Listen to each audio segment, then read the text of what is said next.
자, 민주당의 이재명 대표 체포동의안 찬성이 반대보다 한 표 더 나왔지만 과반 찬성을 얻지 못해서 부결이 됐습니다. 이로써 법원의 구속영장 청구는 기각이 됐습니다만 민주당 내부에서 무더기 이탈표가 나온 것으로 분석되면서 상당한 정치적 부담을 안게 됐는데요. 이 대표가 스스로 거취를 결정해야 된다, 이런 지적도 나오고 있는 상황입니다. 이재명 대표의 측근 그룹인 7인의 김영진 의원과 자세한 이야기 직접 나눠보겠습니다. 의원님 어서 오십시오. 네, 반갑습니다. 김영진입니다. 자, 바로 질문을 드리겠습니다. 139대 138 찬반이 그렇게 나왔거든요. 이런 결과를 혹시 예상하셨습니까? 저는 이런 정도 결과는 예상하지 못했고요. 대략 농내의원 부결 정도, 그 정도 아래 위 정도를 예측을 했는데 네. 좀 많이 나왔다고 보고, 그래서 야, 이게 정치가 참 비정하다, 아하. 이런 생각이 많이 들었어요. 원래는 이게 비 올 때 우산을 뺐거나 더운 날 행군할 때 네. 물통을 뺐지는 않거든요. 그러면서 어려움을 같이 하는 부분들이 사실 정치의 아주 기본이고, 네. 그룹도 출발해서 신뢰와 단결, 그걸 통해서 민주당의 큰 집을 만들어 나가는 그런 전통이 있는데, 또 여러 가지 좀 생각들이 있었던 것 같습니다. 그래서 예측하지 못했지만 많은 생각들에 의해서 표가 나왔다, 그런 생각이 듭니다. 지금 기권이 9표, 무효가 11표가 있는데 이거는 기권이면 그냥 백지를 내는 겁니까? 현재 백지를 낸 것 같습니다. 아, 백지를 냈고 무효는 뭘 한 거예요? 무효는 한마디로 이번에 나왔듯이 부자를 애매하게 쓰거나 그다음에 점을 찍거나 그런 경우가 이제 무효죠. 가부를 예. 제가 보기엔 부나 이런 부분들에서 잘 못 쓰거나 해서 나온 게 기권이 많았다라고 보고 있습니다. 뭐 기권은 아예 그냥 안 썼다고 하면 그건 백지입니다. 무효는 일부러 그렇게 무효되게 쓴 겁니까? 제가 궁금해서 여쭤보는 겁니다. 그러니까 제가 보기에는 예. 무기명 비밀 투표를 하거든요. 예. 그리고 한자로 가부, 예. 그다음에 한글로 가부를 쓰면 그건 되는데 모를 리가 없잖아요. 초등학생도 아니고. 보통 대략 무기명 비밀 투표를 하면은 꼭 서너 표는 이렇게 무효표가 나오더라고요. 근데 무효표 11개 나왔다는 거예요. 11개나 지금 엉뚱하게 적었다는 거잖아요. 그거는 이제 여러 가지 이제 생각이 좀 있겠죠. 반드시 민주당일 수도 있고, 그렇지 않고 국힘에서도 또 잘못된 표가 있을 수 있고, 그렇게 보는 거죠. 자, 어쨌든 간에 지금 찬성이 반대표보다 한 표 더 나왔고요. 결국은 이 언론에서는 이제 비명계 반란 아니냐, 반란이 현실화됐다, 무단 이탈 현실화됐다, 이렇게 분석을 하고 있습니다. 그렇게 보시는 겁니까? 제가 보기에는 네. 반란 이거는 좀 과한 표현이고요. 네. 정치를 바라보는 관점에서도 좀 차이가 있지 않나. 이재명 대표는 그날 반론에서 예. 이번 체포 동의안이 검찰 공화국의 정적 제거와 야당 탄압의 수단으로 네. 체포 동의안이 올라왔기 때문에 이 문제에 관해서 명확하게 국민적인 심판을 내려달라, 이런 취지로 얘기를 했는데 네. 그렇게 해석하는 경우도 있고, 또 이 체포 동의안이라고 하는 부분들을 하나의 정치의 소재 이거로 생각할 수도 있는 거죠. 그래서 일부 의원들께서는 이재명 체제에 대한 여러 가지 반발이다, 이런 표현도 했듯이 네. 체포 동의안이라는 소재를 가지고 정치적 의사 표시를 하는 그런 경우가 있다라고 봅니다. 종종 제가 보기에는 그런 경우가 좀 있죠. 이 정치적 의사표시다. 그렇다면 의사표시 말씀하셨는데 이 30표 정도라면 결국은 뭔가 조직이 작동하지 않으면 이렇게 나올 수 없다라고 다들 얘기를 하더라고요.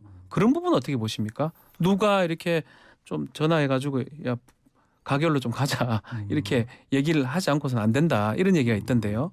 사실 정치에 보면 제가 항상 얘기하는 게 정비공이라는 얘기를 쓰거든요. 정치에 정답이 없고 비밀이 없고 공짜가 없다. 예. 그래서 정비공. 정비공입니다. 예. 그래서 그걸 관련해서는 제가 어느 분이 어떻게 했다라는 거는 잘 모르는 거라서, 또 그런 의사를 가지고 집단적이고 조직적으로 했던 분들이 이제 본인들의 의사를 표명을 하겠죠. 왜냐하면 정치적인 알게 될 선택과 것이라는 거죠. 무슨 말씀인지. 저는 제가 보기에는 알게 되거나 아니면 그분들이 자신의 입장을 이제 얘기를 하겠죠. 왜냐하면 정치의 비밀은 없거든요. 그리고 정치적 선택과 결정에 대해서는 그에 따르는 명분과 원칙이 있는 거라서 저는 충분하게 얘기들 하실 거다. 그리고 예전에도 보면은 민주당이 지금 약간 내후 예완이 있거든요. 네.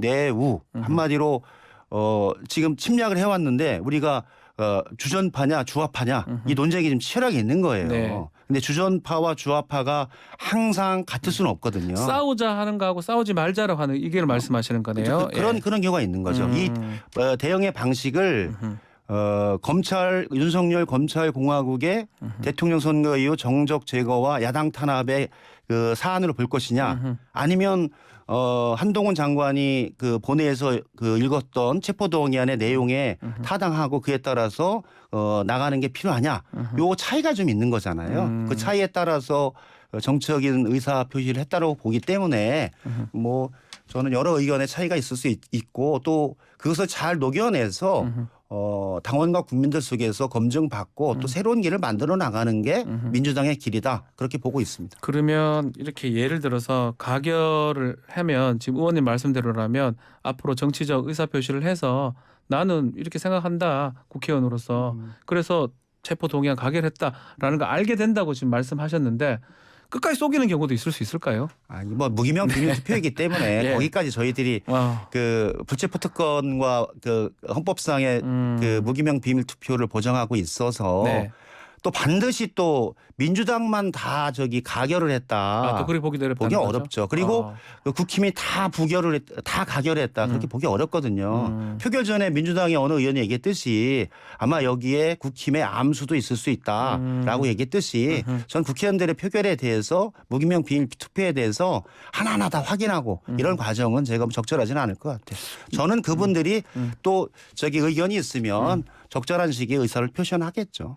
이재명 대표가 이 표결 전에 의원 한 명 한 명 다 전화하고 만났다고 하던데 결국은 리더십이 작동하지 않는다 이렇게 봐야 되는 거 아닙니까?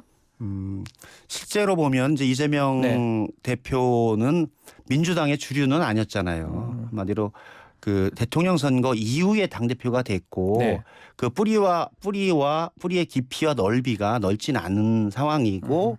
그로부터 당대표를 하면서 여러 가지 뭐 시행착오도 있었겠지만 본질적인 부분들은 야당이 된 이후 야당의 길을 어떻게 갈 것인가 여기에 대한 그 첫 출발이었기 때문에 어려움이 저는 있을 수 있다고 봐요.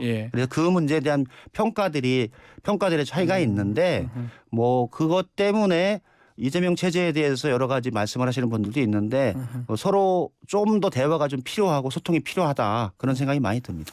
좀 전에 저희가 김정재 국민의힘 의원하고 인터뷰할 때는 표결 전에 민주당 의원들 한숨 같은 게 많이 들렸다. 표결 전에 허휴 뭐 이런 게 들렸다라고 하면서 약간은 그런 걸 감지했다는 식으로 이제 얘기를 하시더라고요. 어떻게 저는 분위기를 좀 감지를 했습니까? 여러 의견들이 있고 사실은 국회의원들 내부에서 의견도 있지만 또 지역구나 현장에서 국민들의 목소리를 많이 듣기 때문에 여러 가지 의견들이 있을 수 있는 거죠. 그래서 저는 제가 보기에는 대통령 선거에서 이겼으면 그 한숨과 이 비난은 제가 보기에는 없었을 것이라고 생각하는데 대통령 선거에 지니까 모든 책임이 이재명이다. 이렇게 좀 보는 경향이 좀 있는 거죠. 사실 그래서 저는 이번 표결을 보면서 이 민주당의 이 정치 과정을 보면 2007년 대선 이후 2008년 총선에서 열린우당 151석에서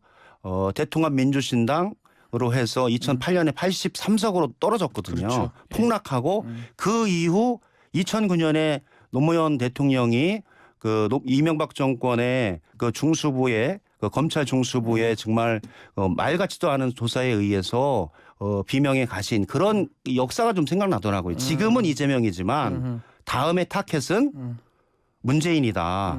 이재명이 구속되면 다음 구속 타켓은 문재인이다. 이런 생각이 많이 들어서 상당히 우리들이 과거의 2007년 8년의 역사 여러 가지 역사들을 한번 되살펴보면서 어떤 방식으로 가는 게 제대로 된 민주당의 길인지도 민주당 의원과 모든 우리 지지자들이 고민할 필요가 있다. 그런 생각이 듭니다. 의원님은 부결을 하셨습니까? 가결하셨습니까? 말씀 안 하셔도 무기명 비밀 투표입니다. 네, 알겠습니다.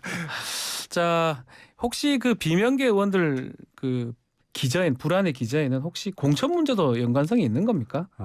왜냐 박영선 전 의원 같은 경우는 계속 공천 내려놔라 이런 얘기 많이 하지 않습니까? 네. 저는 뭐 있겠죠. 있는데 저는 일전에도 한번 말씀드린 것 같은데 2014년 지방선거, 2016년 총선, 2018년 지방선거, 2020년 총선, 네. 2022년 대선 선거 때 당원 당규에 의한 시스템 공천을 진행을 해서 국민 여론조사 50%, 권리당원 50%라고 하는 아주 확고한 원칙이 서 있었거든요. 네. 특히 2020년 이해찬 대표는 자기의 측근조차도 단 한 명도 전략 공천하지 않았어요. 그래서 엄청나게 냉혈하다 이렇게 비난을 받았거든요. 네. 그만큼 시스템 공천을 민주당에 정착시키기 위해서 정말 노력을 해서 이젠 그건 하나의 문화거든요. 네. 그래서 저는 그 문화를 지키지 않는 대표는 민주당의 대표가 될 수 없다 이런 생각이고 총선에서 과반이 안 되거나 일당이 되지 않으면 이재명 대표가 구속이 되는데 그런 길을 가겠습니까? 저는 그거는 기우이고 민주당의 그 시스템과 문화 그리고 정착된 민주주의를 믿어야 된다. 그리고 열심히 노력하면 저는 뭐 특별한 문제 없을 것이다 그런 생각이 듭니다. 자, 이번에 영장은 지금 기각이 됐지만 이 영장 청구가 뭐 한 번에 끝나지 않을 거다 이런 얘기도 있고 지금 뭐 단독 왜냐하면 대북 송금 사건 관련해서 영장 할 수도 있다라는 검찰 얘기가 지금 나오고 있거든요. 앞으로 이제 다음에 체포 동의안이 들어오면 어떻게 되는 겁니까? 그래서 저는 이제 사실 상식적인 네. 생각으로 보면 윤석열 정권이 검찰 공화국이다라고 하는 부분들이 네. 최소한 야당 대표에 대한 체포 동의안을 제출할 때는 네. 아직 유죄로 확정되지 않았지만 본인들이 유죄라고 주장하는 기소할 수 있다라고 생각하는 모든 범죄를 모아서 네. 한 번에 국회에 넘기고 합쳐서 해달라. 그에 따르는 판단을 요청하는 게 맞는 거거든요. 즉 또 다른 체포 동의안을 던진다라는 것은 네. 이게 사실은 죄가 있는 곳에 벌이 있다. 법치와 공정이 아니라 이것을 하나의 정치 기재로 사용하고 있다. 예. 야당 대표와 정적을 제거하기 위한 하나의 수단으로 체포 동의안을 이용하고 있다라는 반증입니다. 그래서 저는 그것에 대해서 상정해서 이후에 또 들어올 거니까 이번에 뭐 해야 된다라는 게 성립되지 않고 그래서 이 문제는 내가 보기에는 야당의 입장에서는 명확하게 입장을 해서 야당 정적 제거, 야당 탄압의 기재로 사용하는 것에 대해서 단호하게 대처해야 된다. 그렇게 보고 있습니다. 막 영장을 이렇게 살라미식으로 하나 넣고 이렇게 하는 거에 대해서는 야당이 대처를 해야 된다 이렇게 보시는 거군요. 전 단호하게 그건 반대해야 된다고 봅니다. 저는 명확하게 야당 대표가 아니라도 일반인도 네. 모든 범죄를 모아서 한 번에 구속영장을 청구해서 판단하는 거지 계속 살라미식으로 잘라서 하는 거는 한마디로 정치적인 기재로 체포동의안을 이용하고 그를 통해서 민주당을 분열과 혼란으로 계속 넣겠다. 그런 너무 속보이는 지금 수 낮은 네. 윤석열 검찰 통치라고 보고 있습니다. 이재명 대표의 거취는 어떻게 보십니까? 저는 이재명 대표의 거취는 이재명 대표 스스로 판단하는 게 맞다라고 봅니다. 한마디로 네. 그 당원 당규위에서 77%의 그 지지로 선출된 당 대표이기 때문에 그 진입과 퇴출은 그건 제발 당 대표가 판단하는 정치적인 선택과 판단의 문제이지 그것을 탄핵이나 이런 경우가 야당의 이 과정에는 없었거든요. 네. 그래서 저는 그것을 그 기재로 싸우는 것 자체가 그렇게 썩 좋지는 않다 그런 생각이 듭니다. 자, 또 때마침 이낙연 전 대표가 지금 미국에서 돌아온다고 합니다. 뭐 당에서 역할이 좀 있을까요? 이낙연 대표는 총리와 예. 당 대표를 역임하시고 현재는 당의 상임 고문이시니까 고문입니다. 예. 고문으로서 예. 정치적인 조언과 여러 가지 말씀들을 해주시겠죠. 알겠습니다. 뭐 지금 말한 것처럼 무기명 투표이긴 하지만 지금 당원들 중심으로 벌써 의원 명단이 좀 돌기 시작했어요. 한 30명, 20몇 명. 이게 앞으로 당 분열로 이어질 수도 있을까요? 그렇게 가지 않기를 바라고 있습니다. 그러니까 뭐냐면 당원들의 의사도 있고 네. 또 국회의원들도 그 헌법적인 그 권리로서 국회의원의 권리에 의해서 이 표를 행사한 사안이기 때문에 네. 그 속에서 가지고 있는 정치적 함의가 다 있거든요. 그래서 저는 민주당의 길이 그 상생의 길이어야 된다라고 보거든요. 네네. 그러니까 나만 살고 민주당은 죽자. 이건 아니지 않습니까? 나도 살고 민주당 살자. 이 길이 사실은 올바른 길이고 네. 그 속에서 어려울 때 우산도 같이 쓰고 또 덥고 행군할 때 물도 나눠 먹고 그러면서 어떻게 가는 길이 좋을까를 소통하면서 좋은 해결 방안을 마련했으면 좋겠다. 그런 생각이 들어요. 지금 의총이 어제 열렸나요, 민주당? 네, 어제 열렸습니다. 김건희 여사 특검법하고 대장동 특검 당론으로 지금 추진하기로 결정했다고 하는데 이른바 이게 쌍특검인데 지금 동력이 있을까요? 어떻게 보십니까? 지금 이제 그 김건희 특검과 50억 클럽 특검인데요. 제가 보기엔 50억 클럽 특검에 대해서는 특별한 이견은 없는 것 같습니다. 그리고 정의당도 50억 클럽에 대한 좀 한정해서 예. 빨리 수사를 하는 게 필요하다라는 입장이고 정의당이 김건희 특검에 대해서 지금 주장하는 부분들은 네.